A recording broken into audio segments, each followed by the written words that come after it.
Je vais poser une question aux garçons. Est-ce qu'il y a un garçon dans cette salle qu'une fille a déjà barré parce qu'il n'avait pas assez d'argent? Si quelqu'un ne lève pas le doigt, il ment. Tout simplement. Tout simplement. Soit, non, comment ils ne sont pas levés? Soit il ment, soit elle a été polie. Il y a les deux cas de figure. Donc, soit il ment, soit vraiment elle lui a dit tu es trop bien pour moi. Le problème, ce n'est pas toi, c'est moi. Elle allait vers quelqu'un qui a plus d'argent. Alors que toi, tu es chaud tous les jours, tu scies tes chaussures, tu nettoies, tu dis que tu es le gars, tu es un gars 3.0, on s'en fout. On veut l'argent. Tu dis que tu es chaud, ça fait quoi? On est tous d'accord. Qu'on a été chaud à un moment, mais on t'a dit non parce que tu n'as pas d'argent.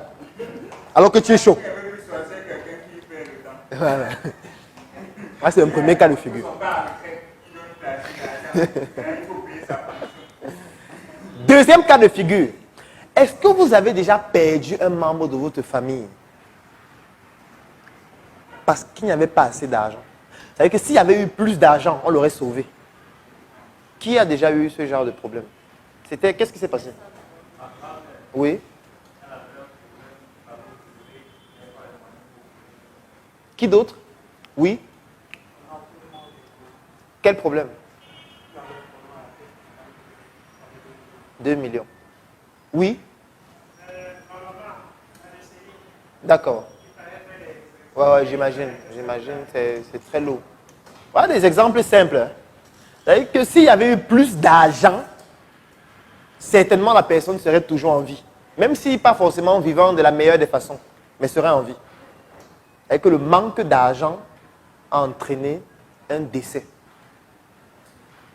Manque d'argent. Donc l'argent est au centre de tout. Nous sommes dans un monde où le seul langage que les gens comprennent, c'est l'argent. Fatalement, je peux comprendre que vous aimez l'amour. Il y a des gens qui aiment. Moi-même, j'aimais avant. Avant, l'amour, oh, j'étais un poète avant. Les poèmes. Je dis, mais pourquoi il y a des discours? Il faut qu'on s'aime. Pourquoi? Trouvons un moyen de nous aimer.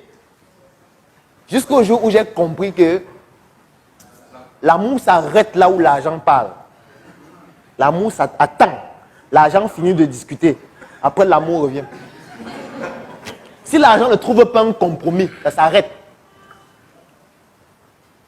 Nous sommes dans une société pareille. Nous sommes dans une société où l'argent, c'est une langue. Donc, quand vous avez l'argent, vous n'avez pas besoin de parler des langues. Vous pouvez parler juste de votre langue maternelle. Avec l'argent, ça vous ouvre toutes les portes, même avec ceux qui n'ont pas la même langue que vous. J'aime toujours dire que si aujourd'hui on m'envoie au Pakistan, je n'ai pas besoin de parler la langue. J'arrive dans une boutique, je pointe que je dois un téléphone, je monte $20, il va me donner. Il va prendre, il va tester, il va me donner, il va prendre de l'argent. Il n'a pas besoin qu'il parle sa langue. Parce que l'argent, c'est une langue. L'argent parle à votre place. Mais comment dans une situation pareille où l'argent gouverne tout, on continue de jouer avec l'argent? On continue de considérer que l'argent n'est pas vital. Je ne suis pas en train de dire qu'il faut tout faire pour avoir de l'argent. Il ne faut pas paraphraser ce que je dis. Il ne faut pas tout faire pour avoir de l'argent. Mais il faut comprendre l'importance de l'argent dans votre vie. Parce qu'il y a des gens qui tentent de nous faire comprendre que l'argent, non, l'argent, ça ne fait pas le bonheur. L'argent, c'est le diable, machin.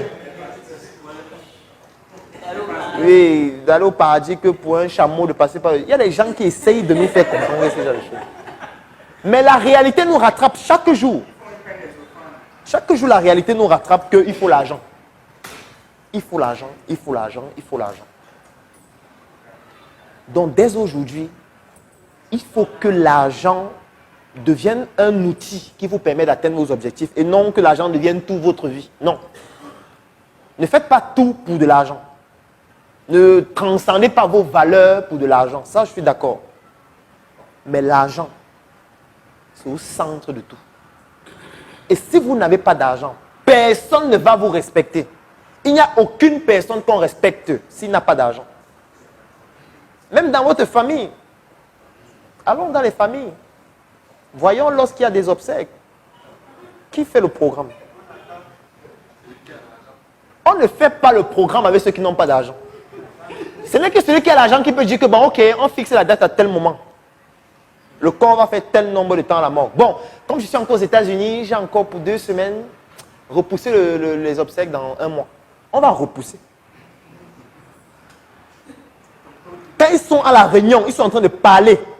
Toi qui n'as pas d'argent, tu vas t'occuper de la logistique de la réunion. Ça veut dire que les couverts, la boisson, si tout est chaud, si tout est OK. Même si tu es l'aîné, on n'entend pas que tu es l'aîné quand tu n'as pas d'argent. Quand tu n'as pas d'argent, on n'écoute même pas ce que tu dis. C'est le cas même dans les familles, même dans les États. Pourquoi est-ce qu'on ne respecte pas les Noirs? C'est parce qu'ils n'ont pas d'argent. C'est la seule raison. La preuve, c'est qu'ils n'ont pas été les seuls à être victimes de ça. Les Chinois ont aussi été victimes de ça. Avant, on appelait les Chinois les jaunes. Depuis que les Chinois ont l'argent, on ne parle plus des jaunes. Est-ce que vous savez qu'en Chine, il y a une loi qu'on a votée pour que le président se présente indéfiniment au pouvoir? En Chine, il y a une loi qui a été votée comme ça. On n'en parle jamais. On n'en parle pas. Xi Jinping a voté une loi pour se représenter indéfiniment au pouvoir. Il peut rester au pouvoir à vie. Personne ne parle de ça. Vous savez pourquoi? Parce qu'ils ont l'argent. Et si tu t'amuses, ils peuvent avoir une influence négative sur ton économie. Donc personne ne parle de leur politique n'importe comment. Parce que si vous vous amusez, ce n'est pas le Cameroun. Hein. Ils peuvent avoir une répression économique sur vous. C'est pour ça que les gens se taisent. Chacun dit, ah, c'est eux, non, c'est la Chine, non. Est-ce que vous savez qu'on met les musulmans en prison en Chine? Il y a un documentaire qui a été fait dessus, vous pouvez le voir sur YouTube. Quand un Chinois est musulman, on le met en prison. On dit que tu dois aller te repentir. On fouette tous les jours. On lui donne les livres de Mao, il doit lire au moins 9 par jour pour que son cerveau revienne à l'ordre. On dit que comment tu es musulman? Parce que je pense que vous savez que les Chinois, c'est un peuple non déiste, ils ne croient pas en Dieu. Donc quand on te voit Chinois musulman, on dit, mais qu'est-ce qui t'est arrivé? Tu as bu la drogue, on va remettre le cerveau à neuf.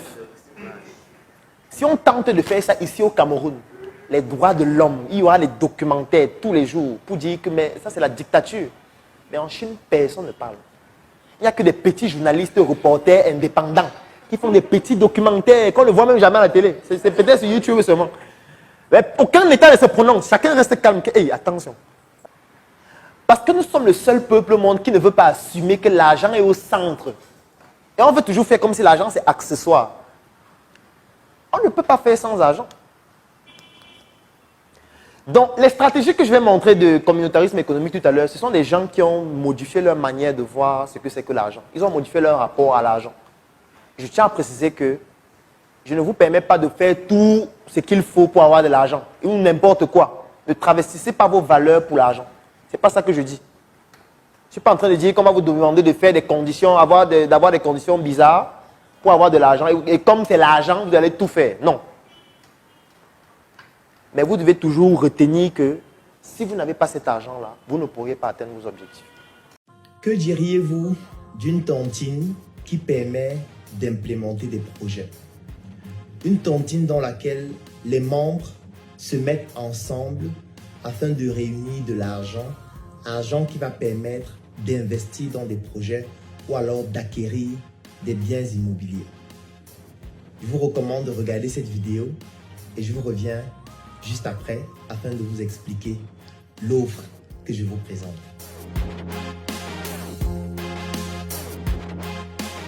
Aujourd'hui, nous allons parler de la tontine, mais pas de la tontine de manière globale. De façon spécifique, je vais vous expliquer un mécanisme de tontine qu'on appelle la tontine immobilière. La tontine immobilière, c'est une forme de tontine qui consiste à permettre à tous les participants de pouvoir bénéficier de biens immobiliers. Je vais prendre le cas de figure où tous les participants de la tontine n'ont aucun bien immobilier. Comment est-ce que ça fonctionne? Nous sommes par exemple 10 et nous souhaitons débuter une tontine immobilière avec pour objectif au terme de pouvoir bénéficier chacun d'un bien immobilier. Et chacun de nous n'a aucun bien immobilier. Ce qu'il faut faire dans ce cas de figure, c'est de pouvoir définir dans un premier temps les objectifs à atteindre. On ne fait pas de tontine sans objectif à atteindre. On ne fait pas la tontine pour aménager sa maison. On ne fait pas la tontine pour acheter de nouveaux vêtements. Ce n'est pas pertinent et ce n'est pas propice de pouvoir se mettre ensemble pour atteindre des objectifs qui n'ont pas une pertinence élevée, je vais le dire comme ça. Donc dans ce cas de figure, on va se dire, il faudrait qu'à la fin de la tontine, chacun de nous puisse avoir par exemple sa maison avec son titre foncier de son terrain. Donc on va fragmenter l'atteinte de cet objectif individuel de chacun avec des étapes à franchir. Ça veut dire, dans un premier temps, il faudrait que chacun puisse avoir un terrain ou plutôt un lopin de terre titré. Dans un second temps, il faudrait que chacun puisse avoir le plan de sa maison. Et maintenant, on va fragmenter la construction de la maison en étapes. Ça peut être par exemple dans un premier temps le terrassement, ensuite il y aura par exemple les fondations, ensuite il y aura par exemple le gros œuvre, ensuite il y aura par exemple les finitions, etc. Donc avec les ingénieurs, on va donc définir quel est le plan, étape par étape, qui permet d'aller de l'acquisition du terrain jusqu'à la maison. Alors on va donc se mettre ensemble, par exemple 10 personnes, et on va essayer de définir quel est le budget pour pouvoir réaliser un projet pareil. Et pour pouvoir réduire les coûts, on va éviter que chacun n'achète sa maison ou alors n'achète son terrain n'importe où. On va choisir un endroit où chacun aura son terrain et acheter un espace pour tout le monde. Je prends un exemple. Supposons que chacun souhaiterait avoir une maison de 1000 mètres carrés. Ça veut dire que pour 10 personnes, ça va faire 10 000 mètres carrés, donc on peut dire 1 hectare. Ce qui va se passer, c'est qu'on va donc chercher un endroit où nous allons acheter un espace de terre de 1 hectare. Ce qui fait en sorte qu'acheter 1 hectare va revenir à un coût beaucoup plus faible que le fait d'aller acheter 100 mètres carrés ou 200 mètres carrés dans plusieurs endroits différents. Donc on va choisir un endroit où on souhaite habiter tous et définir quel est le budget pour pouvoir acquérir un espace de 1 hectare dans cet endroit. Si par exemple ça coûte, je prends un exemple, 50 millions pour avoir les 1 hectare, on va se dire dans le budget, il faut 50 millions pour obtenir le terrain avec toutes les procédures, toutes les dépenses qu'il faut pour que les 1 hectare soient titrés. Si on définit que ça va coûter 50 millions, on met donc dans le budget 50 millions, bien évidemment en donnant tous les détails en ce qui concerne la procédure, le terrain et tout ce que cela comporte. Ça, c'est la première étape. Maintenant, dès qu'on a fini d'obtenir le terrain d'1 hectare, bien évidemment, il va falloir faire un morcellement pour que chacun puisse avoir un titre foncier à son nom sur les 1 hectare. Donc, on va faire un morcellement de 1000 mètres carrés pour chacune des personnes. Et ça entre toujours dans les frais de la procédure dont j'ai donné le montant estimatif de 50 millions. Et bien évidemment, ça va dépendre de l'endroit où le terrain se trouve. Ça pourra être un montant beaucoup plus faible ou beaucoup plus élevé. Donc ça, c'est la première étape. Donc on fait d'abord le budget. Dès qu'on a fixé l'objectif à atteindre général, qui est celui d'avoir une maison pour chacune des personnes qui fait partie de la tontine, on définit maintenant les différentes étapes pour atteindre cet objectif. Donc c'est ça qu'on appelle fragmenter l'objectif général en des objectifs spécifiques, comme le premier objectif spécifique, qui est celui d'obtenir une parcelle de terre qu'ensuite on va morceler afin que chacun puisse avoir son lopin de terre titré. Ça, c'est la première étape et on définit le budget. Deuxième étape, il va falloir par exemple faire un terrassement. Ça, on va définir combien est-ce que ça coûte. Maintenant, là, vont intervenir plusieurs catégories de personnes. Il y a par exemple des géomètres qui vont intervenir depuis la première étape même déjà. Il y a des architectes qui vont intervenir et qui vont concevoir les plans de maison de chacune des personnes. Et pour pouvoir avoir une certaine harmonie dans ce qu'on fait, on va faire en sorte que nos maisons aient un certain standard. Chacun ne va pas construire ce qu'il veut. Et l'architecte va donc faire des maisons standards dans cet espace d'1 hectare et chacun va juste donner les spécificités de sa maison, par exemple en termes de couleur, par exemple en termes de matériaux qu'on va utiliser au niveau des finitions, au niveau de la peinture, etc. Mais de manière standard, on va faire nos maisons de telle sorte que ce soit comme un tout petit quartier qu'on est en train de faire sur une superficie de 1 hectare. Donc l'architecte va concevoir les plans et va nous proposer donc la maquette en 3D de ce que nous allons faire. Maintenant, nous allons avoir une entreprise de construction qui va se charger de réaliser le travail qui a été proposé par le maître d'ouvrage et le maître d'œuvre globalement. Alors, ce qui va se passer c'est quoi? C'est que tout ça être budgétisé, c'est-à-dire le travail de l'architecte on budgétise, le travail des ingénieurs on budgétise, et pour la construction des maisons, on va fragmenter ça en étapes. Ça veut dire, si la construction globale de toutes les maisons, ça coûte par exemple 200 millions, y compris avec le travail des architectes, des ingénieurs, etc., avec le délai, avec les 50 millions au départ, ça fait 250 millions. Maintenant, on va fragmenter ça en étapes. Même l'achat du terrain, le terrain ne s'achète pas en une journée. Ça veut dire qu'il y a des procédures. Et ces procédures ont un coût. Donc, on va fragmenter chacune des procédures en étapes, définir le coût, partant de l'achat du terrain jusqu'à la construction des maisons. Et dès qu'on aura fini de faire ça et qu'on va définir le budget total pour l'opération, l'étape suivante maintenant, elle est très simple. C'est-à-dire, on va définir le coût pour la tontine de chacun. Si nous sommes 10 et que par exemple le projet va s'étendre sur 3 ans ou 4 ans, on va prendre le budget global avec bien évidemment les imprévus et tout ce qui pourrait survenir. On va diviser ça par 3 ans ou on va diviser par 4 ans ou par 2 ans. Ça va dépendre de l'objectif que vous souhaitez atteindre et du délai que vous souhaitez fixer pour atteindre cet objectif. Et quand vous allez diviser ce montant, prenons un exemple. Supposons que ça fait 300 millions. Vous divisez 300 millions par 3 ans. Ça fait 100 millions par an. Si vous avez 100 millions par an et que vous vous dites que vous allez faire la tontine 10 mois par an, ça va faire que vous allez diviser donc les 100 millions par 10. Ça fait donc 10 millions. Ça veut dire que vous devez cotiser 10 millions par mois afin qu'au bout de 3 ans, vous puissiez avoir les 300 millions en prenant en considération que vous cotisez 10 mois par an pendant 3 ans. Alors, si on donne donc le montant de 10 millions par mois, ça veut dire que vous 10, vous devez cotiser combien? Quelque chose de simple, vous devez cotiser 1 million chacun. Et que si chacun donne 1 million par mois, ça fait 10 millions. Ça nous permet donc d'avoir le capital mensuel pour permettre à ce que dans les 3 ans, en prenant en considération 10 mois par an, on puisse chacun atteindre cet objectif. Alors, première condition, tout le monde qui participe à la tontine doit avoir une activité génératrice de revenus qui lui permette de pouvoir contribuer à hauteur de 1 million par mois. On ne va pas prendre quelqu'un qui cotise parce que c'est son père qui lui donne 1 million. On ne veut pas quelqu'un qui cotise avec des revenus qui ne sont pas générés par une activité qu'il a. Sinon, ça va biaiser la tontine et ça va pousser à des travers qui sont très dangereux et qui ne sont pas pertinents. Donc, première chose, ce sont les critères d'inclusion. Quels sont les critères d'inclusion pour permettre à quelqu'un d'accéder à une tontine de ce type-là? Le premier critère, bien évidemment, c'est une activité génératrice de revenus qui te permet de pouvoir cotiser 1 million de francs par mois. Autre chose, bien évidemment, il faudrait que tu puisses avoir un avaliste. Ça veut dire qu'il faut des personnes crédibles, des personnes fiables, qui permet à ce que, si à un moment donné, tu n'arrives pas à cotiser pour une raison diverse, ça peut être une contingence externe ou interne qui ne permettent pas à ce que tu puisses cotiser, il faudrait que quelqu'un d'autre qui t'avalise, qui a confiance en toi. Ça veut dire que le capital confiance qu'on t'accorde dépend aussi de la personne qui t'avalise, puisse le faire pour toi. Donc, il y a des critères d'inclusion qu'on définit pour permettre aux 10 personnes d'intégrer la tontine. Et ce qui va se passer donc, c'est que dès que vous entrez dans la tontine, vous cotisez 1 million par mois. Alors, on ne touche pas l'argent. Ça veut dire, lorsque vous cotisez, lorsque ça donne les 10 millions, il n'y a pas quelqu'un à qui on donne cet argent. Non. On ne touche pas l'argent dans les tontines immobilières. L'argent sera directement utilisé pour les différentes étapes des procédures qui vont permettre d'atteindre l'objectif général qu'on s'est fixé au début en atteignant les différents objectifs spécifiques qu'on a fragmentés sur le plan stratégique qu'on a défini à l'avance. Donc, il n'y a pas qu'à la fin du mois, dès qu'on finit de cotiser, on donne l'argent à quelqu'un, on dit que tu as bouffé. Non, on donne l'argent directement aux géomètres, on donne l'argent directement aux architectes, on donne l'argent directement aux entreprises qui se chargent d'implémenter tout ce que nous avons défini au préalable.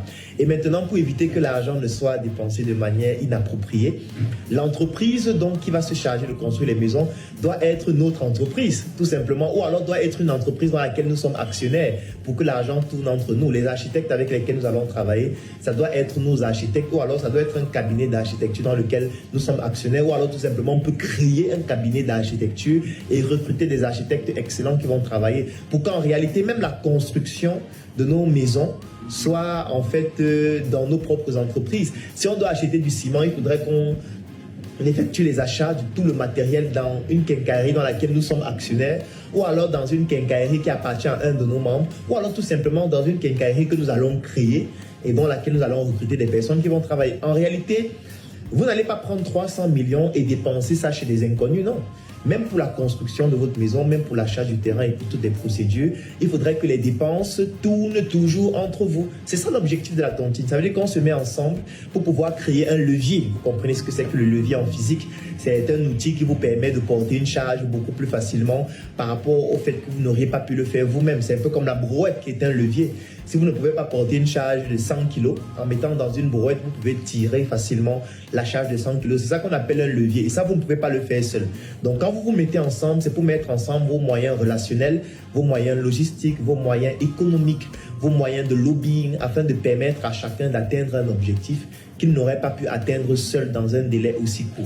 Donc, si vous respectez cette discipline pendant 1 an, 2 ans, 3 ans, la conclusion, c'est qu'à la fin des 3 ans, chacun se retrouve avec son bien immobilier, son titre foncier, sa maison de très belle qualité et surtout, lorsque vous allez évaluer le coût à la fin de revient de chacune des maisons de façon individuelle, vous allez vous rendre compte que ça vous revient beaucoup plus faible par rapport au fait que si vous étiez allé le faire vous-même.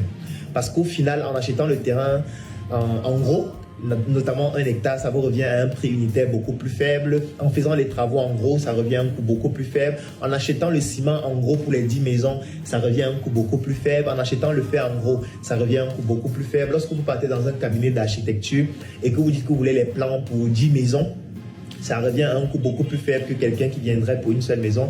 Donc c'est un peu comme si vous partez au marché et vous décidez d'acheter un cajot de tomates. Vous voyez qu'en achetant un cajot de tomates, si vous divisez maintenant ce cajot en tas de 1 kg de tomates, ça va revenir à un coût beaucoup plus faible que celui qui vient au marché acheter juste 1 kg de tomates seul, parce que lui, il achète en détail. Donc c'est plus cher, alors que la personne qui achète en gros dépense moins d'argent. Donc voilà un peu présenté de manière sommaire. Je n'ai pas voulu entrer dans trop de détails, ce qu'on appelle la tontine immobilière. En réalité, après avoir regardé cette vidéo, vous comprenez désormais ce qu'on appelle une tontine structurelle. Et je viens donc de mettre en place un groupe qui s'appelle le Claudel Numbissier Business Group, qui est un groupe de personnes qui ont de l'argent. Je préfère insister dessus. Ce n'est pas un groupe où on vient rechercher des financements. Ce n'est pas un groupe où on vient dire comment lancer un projet sans financement ou alors comment se lancer sans argent. Non. C'est un groupe de personnes qui ont de l'argent, mais qui souhaitent mettre cet argent ensemble dans une cagnotte avec d'autres personnes qui souhaiteraient acquérir des biens immobiliers, investir dans des projets et saisir des opportunités. Et c'est la raison pour laquelle nous avons donc décidé de créer le Claudel Numbissier Business Group. C'est un groupe dans lequel nous allons faire du partage d'expériences. Nous allons nous mettre ensemble afin de pouvoir faire des tontines structurelles que nous allons développer dans le domaine de l'immobilier et dans le domaine de l'entrepreneuriat globalement.